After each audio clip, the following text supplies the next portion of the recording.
갈라디아서 1장.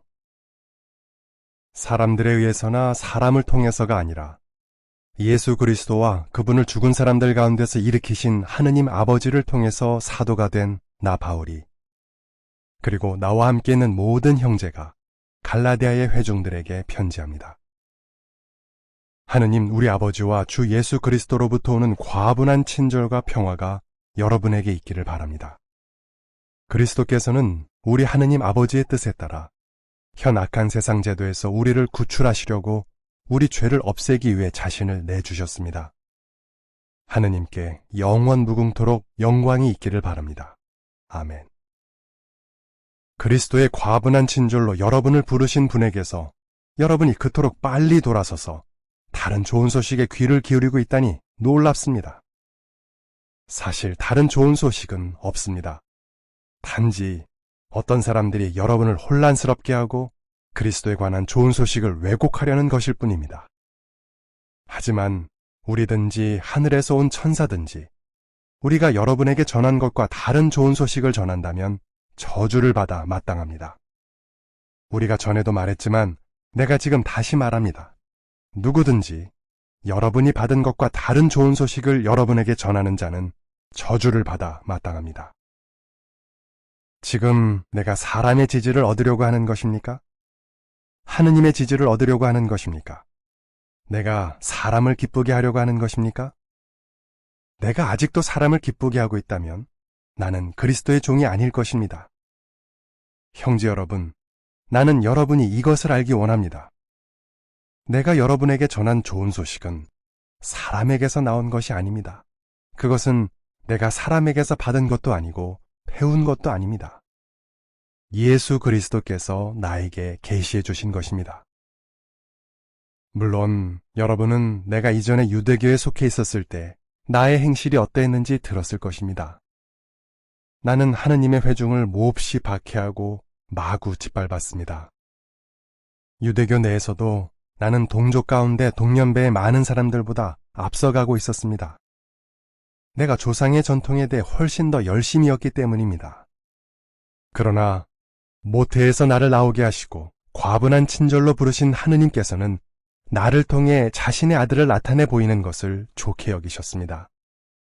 그것은 내가 그분의 아들에 관한 좋은 소식을 이방 사람들에게 전하게 하시려는 것이었습니다. 그때의 나는 어떤 사람과도 바로 의논하지 않았습니다. 또 나보다 먼저 사도가 된 사람들을 만나려고 예루살렘으로 올라가지도 않았습니다. 오히려 나는 아라비아로 갔다가 다마스쿠스로 돌아갔습니다. 그러고 나서 3년 뒤에 나는 예루살렘으로 올라가서 게바를 만나 15일 동안 그와 함께 지냈습니다. 그러나 다른 사도는 보지 못했고 주의 형제 야고보만 보았습니다.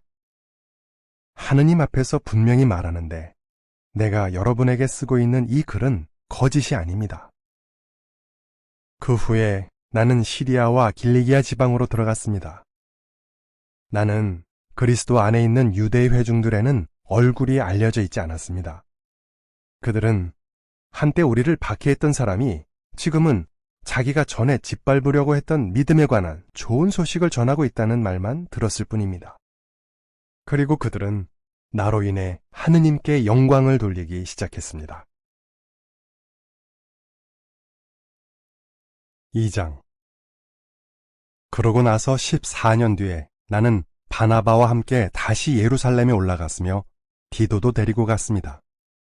나는 계시를 받았기 때문에 올라간 것입니다. 그리고 내가 이방 사람들 가운데서 전파하고 있는 좋은 소식을 형제들에게 설명해 주었는데 크게 존경받는 형제들에게 따로 설명해 주었습니다. 그것은 내가 하고 있는 일이나 이미 한 일이 헛되지 않게 하려는 것이었습니다.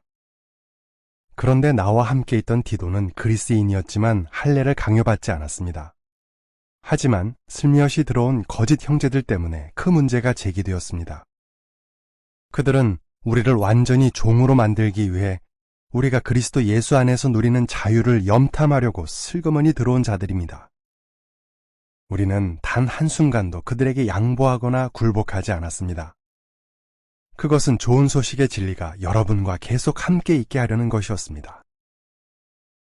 중요하다고 하는 사람들로 말하자면 하느님께서는 사람을 겉모양으로 판단하지 않으시므로 그들이 전에 어떤 사람이었는지는 내게 상관이 없는데 크게 존경받는 그 형제들은 나에게 어떤 새로운 것도 알려주지 않았습니다.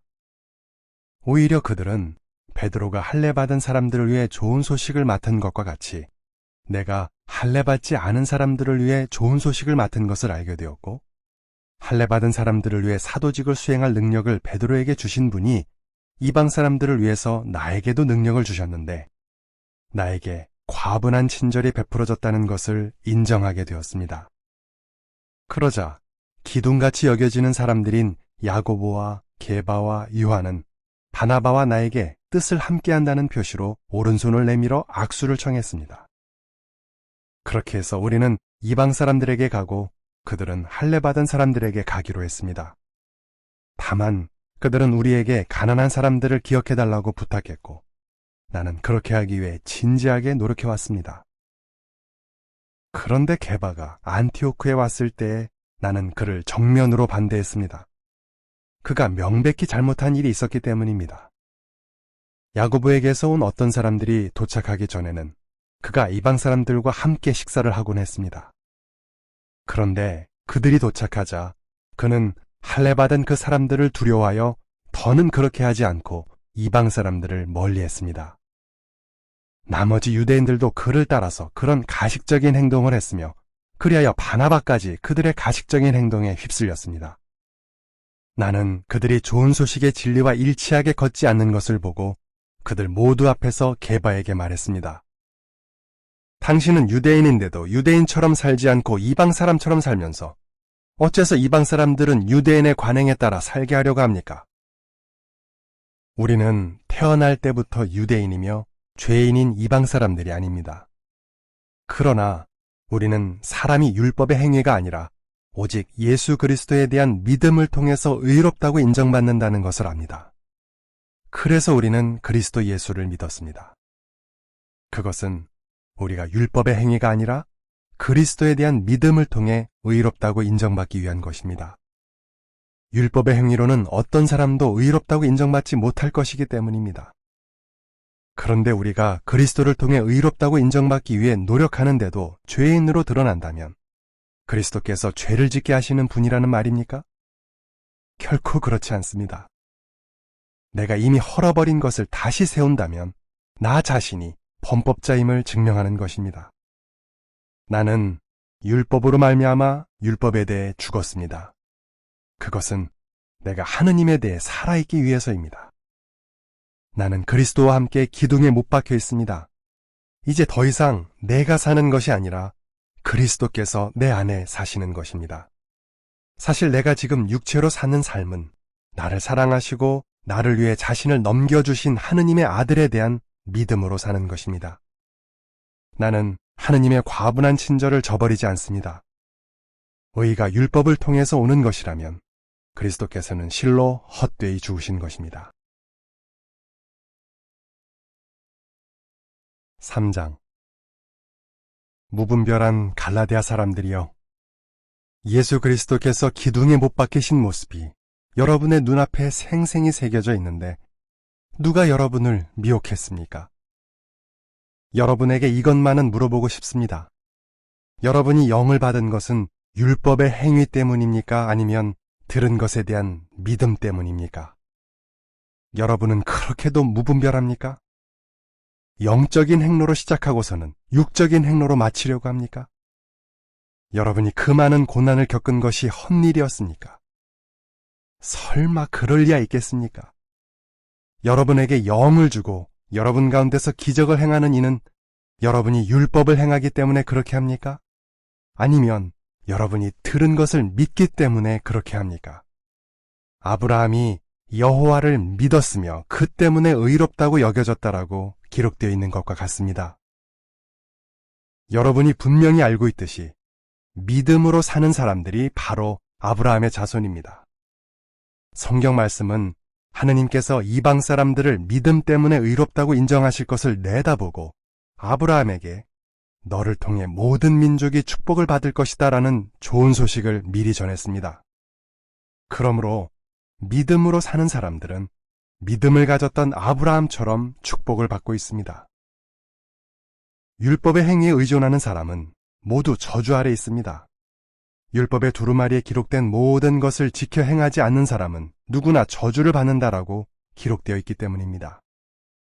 하느님 앞에서는 아무도 율법으로 의롭다고 인정받지 못하는 것이 분명합니다. 의로운 사람은 믿음으로 인해 살 것이다라고 했기 때문입니다. 율법은 믿음에 근거한 것이 아닙니다. 오히려 그것들을 행하는 사람은 그것들에 의해 살 것입니다. 그리스도께서는 우리를 대신하여 저주받은 자가 되심으로 우리를 사서 율법의 저주에서 풀어주셨습니다. 기둥에 달린 사람은 누구나 저주받은 자다라고 기록되어 있기 때문입니다. 그것은 아브라함의 축복이 그리스도 예수를 통해 민족들에게 미치게 하여 우리가 믿음을 통해 약속된 영을 받게 하시려는 것이었습니다. 형제 여러분, 내가 사람의 관례를 예로 들어 말합니다.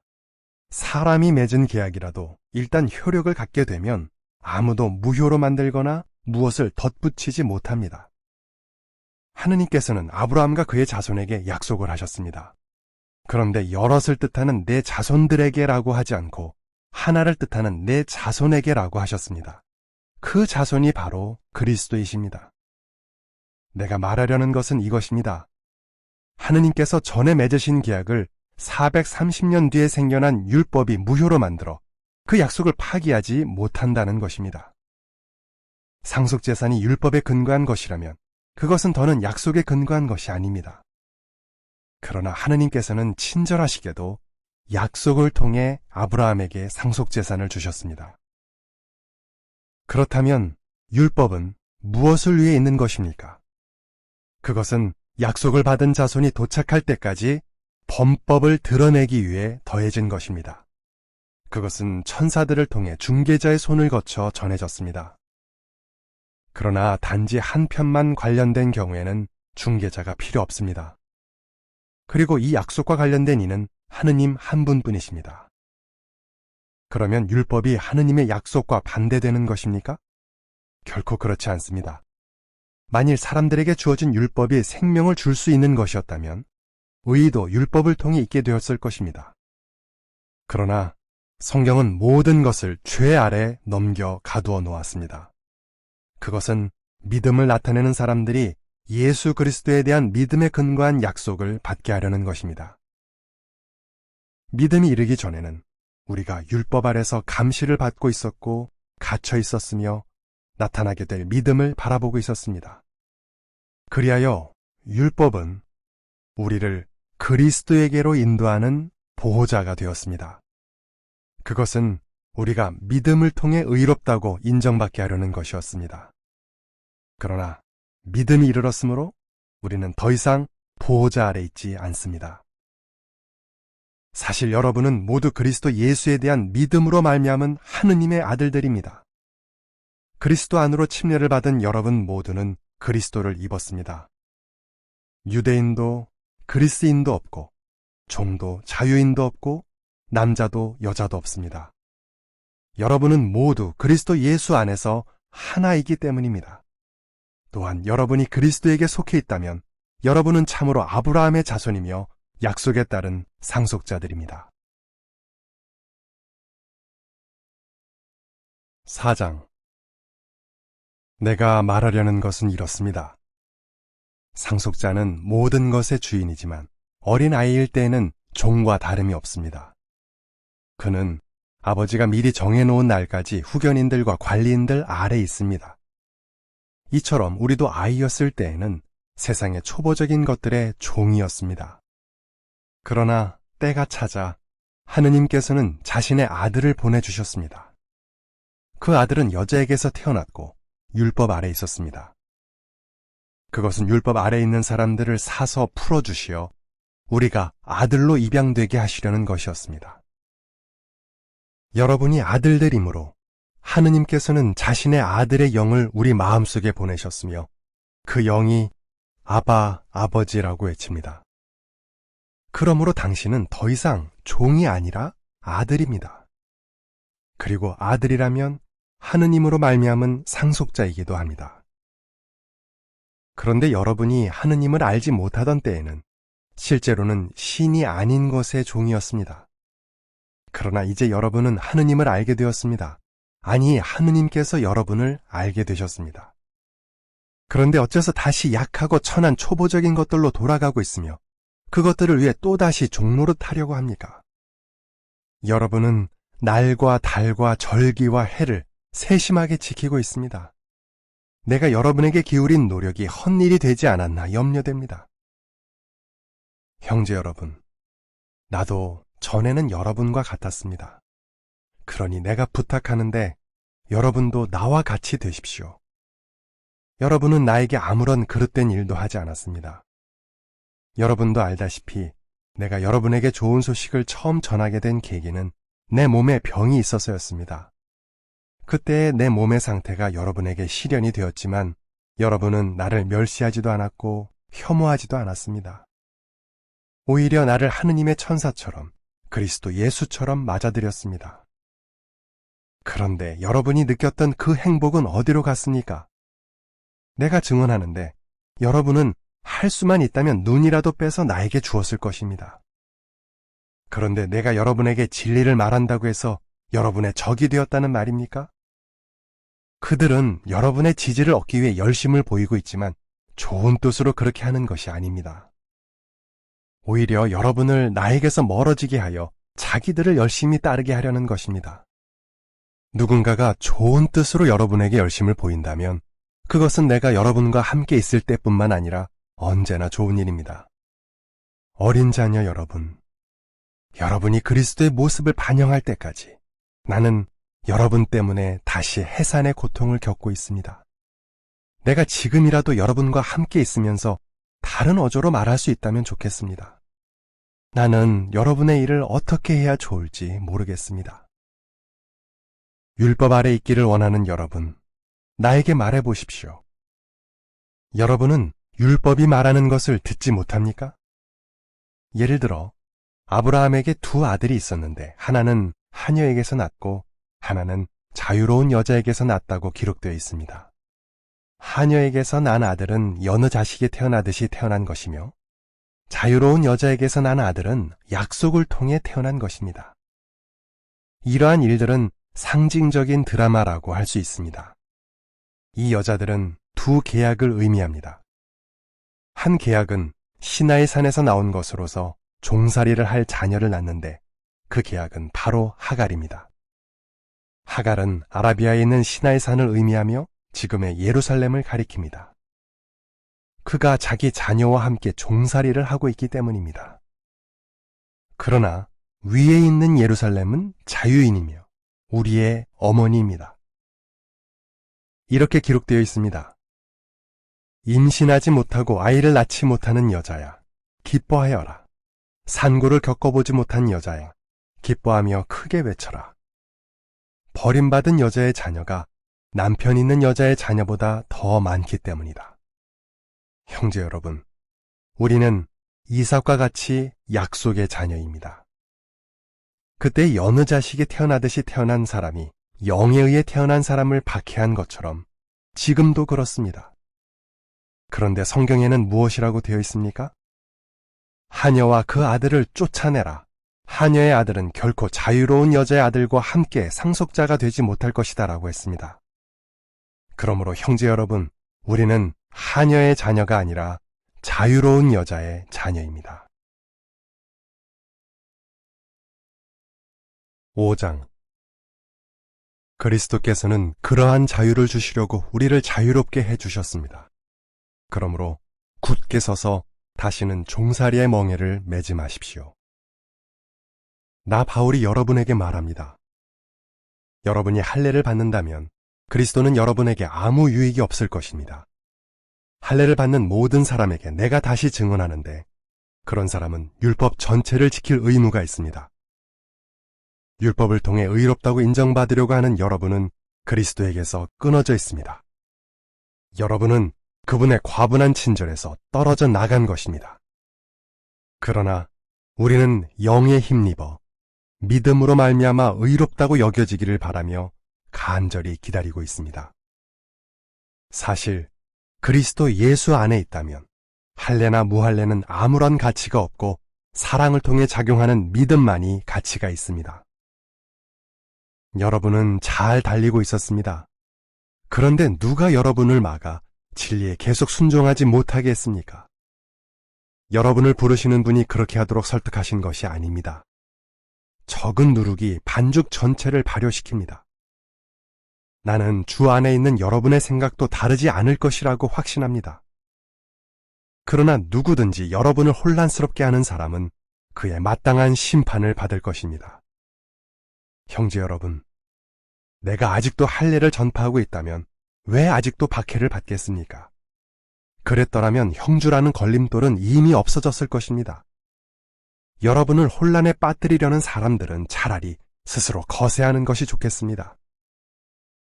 형제 여러분, 여러분은 부르심을 받아 자유롭게 되었습니다. 다만 그 자유를 육적인 욕망을 추구할 기회로 삼지 말고 오히려 사랑으로 서로 섬기십시오. 사실 율법 전체는 내 이웃을 너 자신처럼 사랑해야 한다라는 계명 하나로 완성됩니다. 그런데 여러분이 계속 서로 물어뜯고 삼킨다면 피차 멸망될 것이니 조심하십시오.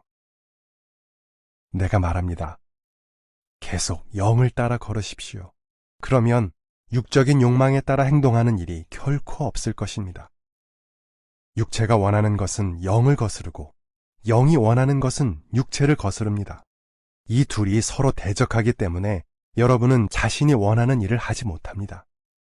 그러나 여러분이 영의 인도를 받고 있다면 여러분은 율법 아래 있는 것이 아닙니다.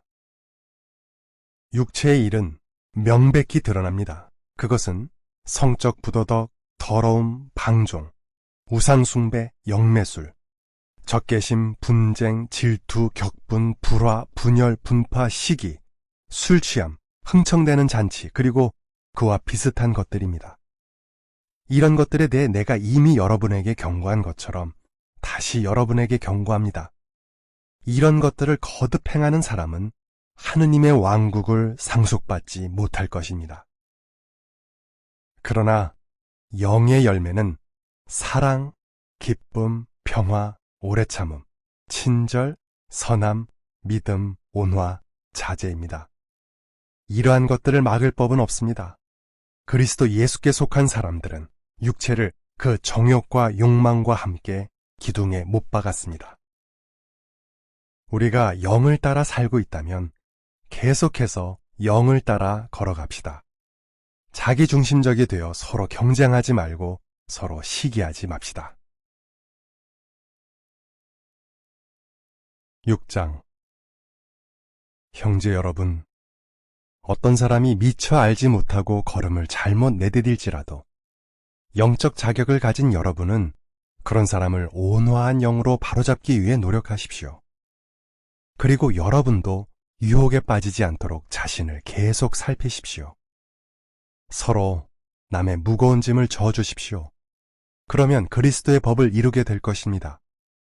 어떤 사람이 아무것도 아니면서 자기가 무엇이나 되는 것처럼 생각한다면 그는 자신을 속이는 것입니다.